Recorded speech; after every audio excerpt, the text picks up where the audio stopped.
So we got the check stop lamps light, and we checked our lamps, and it's this side. Nate just went and picked up these to put in there. We ended up using a 10mm ratchet.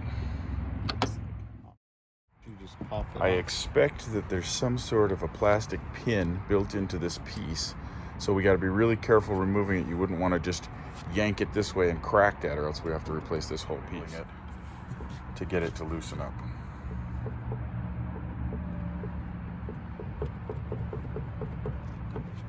Show them those.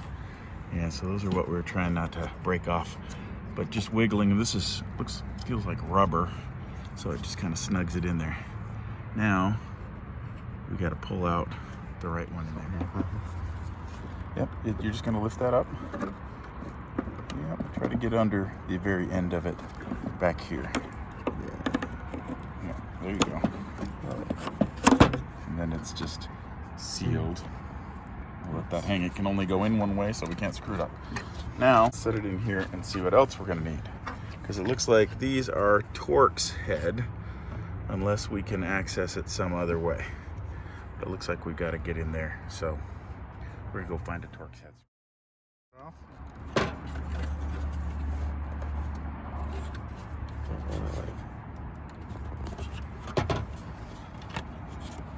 Yep, nice. Working it around is a good idea. Because there's a gasket there. So let's leave that gasket down.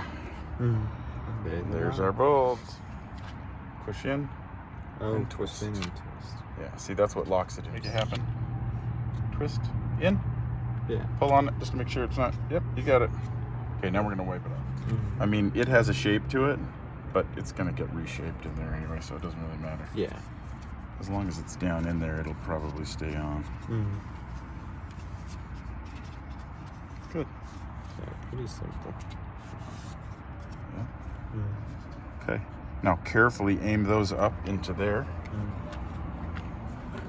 So that one doesn't fall out mostly, right? Yeah. It should slip straight down onto it. Yeah. And then from here on, it's just reverse of what we already did, so.